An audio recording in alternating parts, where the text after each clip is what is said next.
morning, Vande Mataram, all of you. Good morning, everyone. Today we are going to discuss about factors of productions. This topic is very important for the examination point of view. So listen to me carefully, बेटा. ये जो topic है factor of productions, ये examination point of view से बहुत ही important है. सो आप सभी लोग इस वीडियो में जितने भी पॉइंट्स आपको बताए जाएंगे, जितने भी फैक्टर्स ऑफ प्रोडक्शंस आपको बताए जाएंगे, वो आप बहुत ध्यान से सुनना और समझना. फैक्टर ऑफ प्रोडक्शंस में फर्स्ट ऑफ ऑल तो हम ये प्रोडक्शंस के टर्म को समझते हैं कि प्रोडक्शंस की मीनिंग क्या होती है. What is the meaning of production. अब देखिए फैक्टर ऑफ प्रोडक्शंस में एक टर्म आया है प्रोडक्शंस. तो फर्स्ट ऑफ ऑल हम ये क्लियर कर लेंगे कि प्रोडक्शंस की मीनिंग क्या होती है. Okay, the activity of conversions of raw material and resource into final goods which satisfy human want is called production. That's means जब हम एक प्रोसेस करके किसी रॉ मटेरियल को फाइनल गुड्स में कन्वर्जन्स कर दिया जाता है, कन्वर्ट कर दिया जाता है, बदल दिया जाता है, और वो गुड्स ह्यूमन वांट्स को सेटिस्फाई करते हो, that is called production. Means जब किसी रॉ मटेरियल्स को एक फाइनल गुड्स में चेंज कर दिया जाता है, कन्वर्जन्स कर दिया जाता है, और वो फाइनल गुड्स ह्यूमन वांट्स को सेटिस्फाई करते हो, तो हम उसे प्रोडक्शन कहेंगे. फॉर एग्जाम्पल, ये आप पेन देख रहे हैं. ये पेन पहले एक रॉ मटेरियल रहा होगा कि डायरेक्ट ये पेन तो प्रोड्यूस नहीं हो गया होगा, इसे प्रोडक्शन किया गया है, इसे बनाया गया है. तो ये एक रॉ मटेरियल था, तो रॉ मटेरियल को हमने किस में कन्वर्ट कर दिया, एक फाइनल गुड्स में, पेन में कन्वर्ट कर दिया हमने. और ये पेन जो है ये ह्यूमन वांट्स को क्या कर रहे हैं, सेटिस्फाई कर रहे हैं. मीन्स ये पेन का ह्यूमन यूज़ कर रहा है ना, सेटिस्फाई कर रहे हैं ह्यूमन वांट्स को, तो हम इस पेन का प्रोडक्शन हुआ ऐसा कह सकते हैं. क्लियर. ऐसे बहुत सारे एग्जांपल्स हैं, मेनी एग्जांपल्स हैं. हम बिस्किट जो शॉप पर से परचेज करके डायरेक्ट हम कंजप्शंस करते हैं, उसका भी प्रोडक्शन हुआ होगा. मीन्स पहले वो एक रॉ मटेरियल रहा होगा, फिर उसे फाइनल गुड्स में क्या किया गया होगा, कन्वर्ट किया गया होगा, और वो ह्यूमन वांट्स को क्या कर रहे हैं, सेटिस्फाई कर रहे हैं, that is called production. Okay, so हमें ये तो क्लियर होगा कि बेटा कि प्रोडक्शंस की मीनिंग क्या हो गई. आफ्टर दैट हम ये समझते हैं कि फैक्टर ऑफ प्रोडक्शंस क्या होता है. Factor of productions,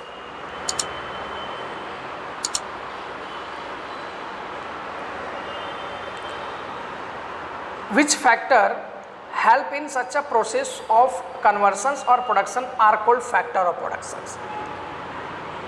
which factors हम जो चाहे वो कह सकते हैं, मीनिंग सबकी सेम है. which factor, which agent, which elements, इन सब की मीनिंग क्या है बेटा, सेम है. तो हम कह सकते हैं कि जो एलिमेंट या जो एजेंट जो प्रोडक्शन का प्रोसेस होता है, कन्वर्शंस का प्रोसेस होता है, उसमें जो एलिमेंट हेल्पफुल होते हैं ना, उसे बोलते हैं factor of productions. General sense में अगर हम समझें, एकदम सिंपल लैंग्वेज में समझते हैं कि किसी गुड्स या कमोडिटीज़ का प्रोडक्शन करने के लिए जो फैक्टर, जो एलिमेंट्स या जो चीज़ें हेल्पफुल होती हैं, जिन चीज़ों का यूज़ किया जाता है किसी गुड्स या कमोडिटी को प्रोड्यूस करने के लिए, वो फैक्टर कहलाते हैं फैक्टर ऑफ प्रोडक्शंस, या वो एलिमेंट्स कहलाते हैं factor of productions. For example, ये पेन को प्रोडक्शंस करने के लिए हमें किसी एजेंट्स मतलब किसी फैक्टर की ज़रूरत पड़ी होगी. ये डायरेक्ट कोई जादू से तो आ नहीं गया होगा, ये कोई जादू तो है नहीं बेटा कि पेन डायरेक्ट आ गया. इसके लिए हमें कुछ एजेंट्स मतलब इसका प्रोडक्शन किया होगा, और प्रोडक्शंस करने के लिए किसी फैक्टर, किसी एलिमेंट्स की ज़रूरत पड़ी होगी, तब जाके ये बना होगा, यानी ये प्रोड्यूस हुआ होगा. तो हम कह सकते हैं कि किसी गुड्स कमोडिटी को प्रोडक्शंस करने के लिए जिन एजेंट्स की ज़रूरत पड़ती है, जिन एजेंट्स की हेल्प लगती है, वो कहलाते हैं factor of productions. Land, total ऐसे 4 फैक्टर ऑफ प्रोडक्शंस हैं जिनका यूज़ करके किसी कमोडिटीज़, किसी गुड्स को प्रोड्यूस किया जाता है. तो ऐसे 4 फैक्टर ऑफ प्रोडक्शंस हैं. Land, first is land, labour, capital and entrepreneur. हम इन सभी को लाइन से बहुत ही डिटेल में इसे समझेंगे. लैंड की मीनिंग क्या होती है, mean economics point of view से बात करें तो लैंड की मीनिंग क्या होगी, characteristics of land, labour, capital, entrepreneur, इन सब की मीनिंग और इन सब के कैरेक्टरिस्टिक्स को समझते चलेंगे। Okay, all this factor are equally important in the process of production. इन सभी फैक्टर्स का जो है ना वो इक्वली इंपॉर्टेंट है, मतलब किसी कॉमोडिटीज़, किसी गुड्स को प्रोडक्शन करने के लिए ये जो 4 फैक्टर हमें बताए गए हैं, land, labour, capital and entrepreneur, इन सब का इक्वली इंपॉर्टेंट होता है। अगर हम थोड़ा डिफरेंट बात कर लें तो जो लैंड है बेटा वो बहुत ही इंपॉर्टेंट फैक्टर होता है, एक प्राइमरी फैक्टर बोला गया है इसे। मीन्स लैंड के बिना हम तो लेबर, कैपिटल, एंटरप्रेनर के तो हम कह सकते हैं कि इसकी पॉसिबिलिटी ही नहीं है। अगर हमें ये पेन का प्रोडक्शन करना है तो हम ज़मीन की बात करें तो ज़मीन की यानी लैंड के बिना तो ये सब चीज़ें पॉसिबल ही नहीं है। आप प्रोडक्शन तो लैंड पे ही होगा, अगर वो नहीं है तो आप लेबर, कैपिटल, एंटरप्रेनर, ये तीनों चीज़ें अगर हैं भी तो हम प्रोडक्शन नहीं कर सकते, क्योंकि अगर हम इसे प्रोडक्शन करेंगे तो जो हमारी कंपनी बनाएंगे वो लैंड पर ही बनाएंगे। तो हम कह सकते हैं कि वो एक प्राइमरी फैक्टर होता है लैंड। और जनरली इकोनॉमिक्स में इनको एक इक्वली इंपॉर्टेंट दिया गया है कि किसी भी कमोडिटीज़ गुड का प्रोडक्शन करने के लिए इन 4 फैक्टर्स को इक्वली इंपॉर्टेंस दिया गया है, और ये जो है अपना कंट्रीब्यूशन देते हैं नेशनल इनकम में और किसी की इनकम जनरेट करने में। According to Alfred Marshall there are 2 basic categories of factor of productions, nature and human beings. Alfred Marshall के अकॉर्डिंग हम बात करें तो जब ये 4 फैक्टर ऑफ प्रोडक्शंस नहीं थे तब की बात हो रही है। जब ये फैक्टर ऑफ प्रोडक्शंस नहीं थे, मीन्स जब लैंड, लेबर, कैपिटल, एंटरप्रेनर, थोड़ा ओल्डन डेज की बात करें तो मेन जो है फैक्टर ऑफ प्रोडक्शंस, जो बेसिक कैटेगरीज हैं फैक्टर ऑफ प्रोडक्शंस के, वो कितने हैं? 2 हैं। नेचर मीन्स जो ये लैंड है, वाटर रिसोर्सेस हैं, मिनरल रिसोर्सेस हैं, इनकी बात कर रहे हैं Alfred Marshall. And human beings, human beings means labour. Labour means यहाँ किसी ह्यूमन बींग की बात नहीं हो रही है, ह्यूमन के एफर्ट की बात हो रही है। मतलब ह्यूमन जो है वो किस प्रकार से अपना मेहनत देता है। इस पेन को प्रोडक्शंस करने में लेबर लगे होंगे। लेबर मीन्स ह्यूमन तो लगे होंगे बट वो लेबर काम नहीं करते, उनका श्रम काम करता है, उनका श्रम लगता है, उनका मेहनत लगता है, उनकी एफर्ट लगती है, ह्यूमन एफर्ट, जिसे हम श्रम कहते हैं। यहाँ लेबर कोई आप ह्यूमन बींग्स नहीं समझना है आपको। लेबर की मीनिंग यहाँ पर क्या होगी बेटा कि उसके मेहनत की बात हो रही है। Okay, in a general understanding land में mean the surface of earth livable for mankind. General sense में हम ये समझते हैं कि अर्थ का जो ऊपर का भाग होता है जहाँ पर ह्यूमन बींग्स रहते हैं वो लैंड होता है। ये तो जनरल सेंस की मीनिंग की बात हो गई कि ठीक है उसे भी हम लैंड कहेंगे जहाँ पर ह्यूमन बींग्स रह रहा है। Okay, but in economics the concept of land is more inclusive. Economics में अगर हम लैंड के कंसेप्ट की बात करें तो बेटा इसका डेफिनेशन बहुत ही ब्रॉड है, मोर इंक्लूसिव है। मीन्स हम we can say that land all natural assets which help in production or economic activity constitute land। Land में सभी नेचुरल असेट्स, नेचुरल रिसोर्सेज को इंक्लूड कर लिया जाता है।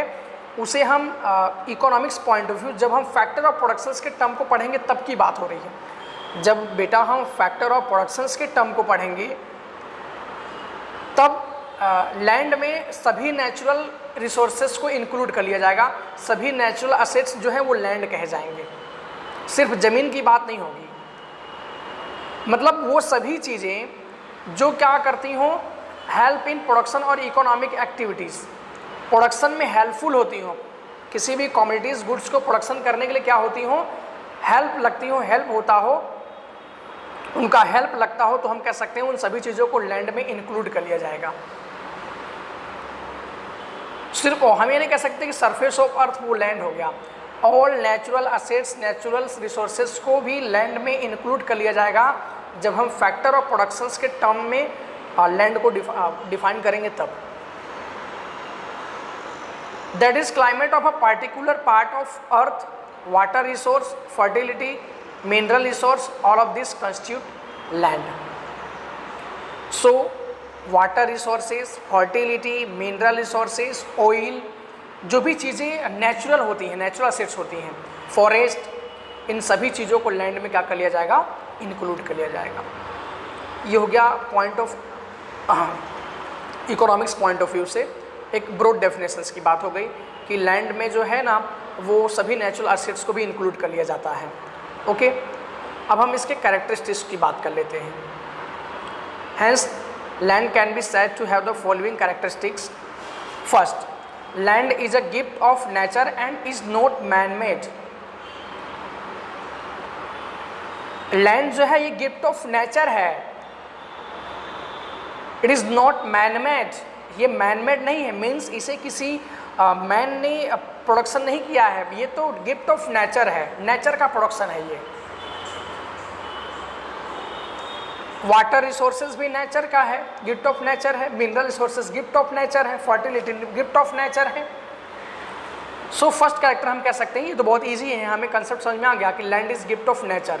लैंड जो है गिफ्ट ऑफ नेचर है, it is not man made.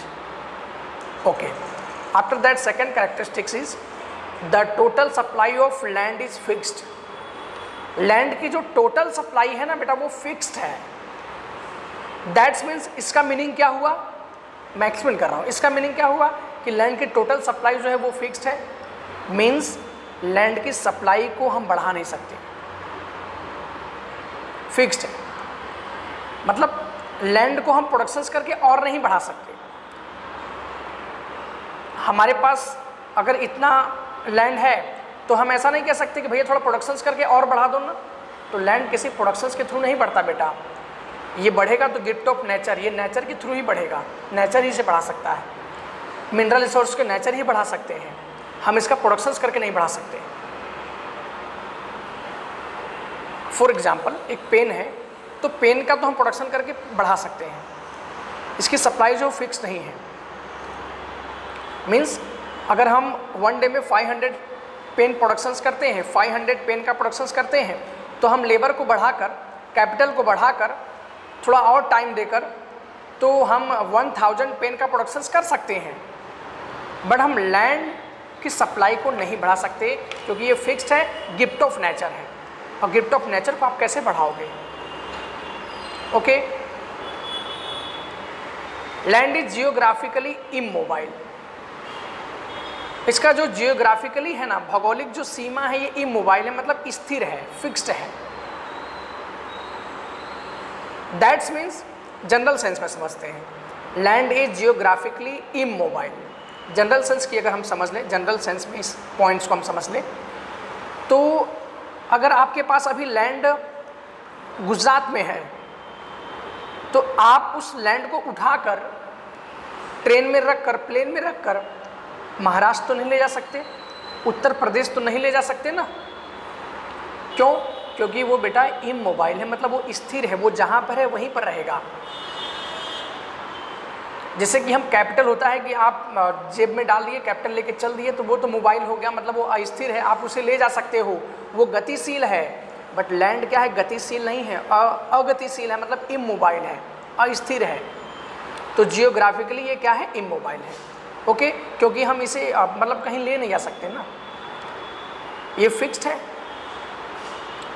Okay, ये पॉइंट्स भी हमें क्लियर हो गया। So first, land is gift of nature, it is not man made. Total supply land की फिक्स्ड होती है, और जियोग्राफिकली ये क्या होते हैं? इमोबाइल होते हैं, मीन्स स्थिर होते हैं, स्थिर फिक्स्ड होते हैं। All types of land are different in fertility, climate condition and so on. We know that, ये तो हम पहले से जानते हैं, आपने हिस्ट्री में पढ़ा होगा एसएस में, कि हर टाइप की जो लैंड की फर्टिलिटी है डिफरेंट लैंड की जो फर्टिलिटी है कैसी है? डिफरेंट है।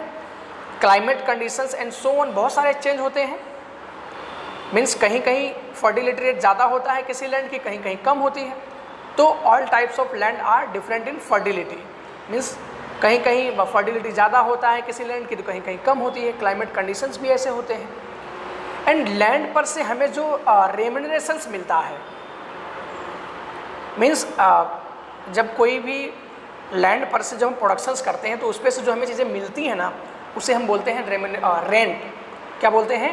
Rent. The remuneration of land as a factor of production is called rent. As a factor of productions में अगर हम लैंड की बात करें तो लैंड पर से यदि हमें कुछ मिलता है, देखो हम एक्टिविटी कर रहे हैं तो हमारा एक पर्पज़ है, उससे हमें कुछ मिलना तो चाहिए। तो अगर आप तो लैंड पर से अगर हमें कोई रेम्यूनरेशंस मिलेगा तो वो होगा रेंट, उसे हम रेंट कहेंगे। जैसे फॉर एग्जांपल लेबर, अगर कोई व्यक्ति मेहनत करता है तो उसके बदले में उसे क्या मिलता है? वेज मिलता है, सैलरी मिलती है।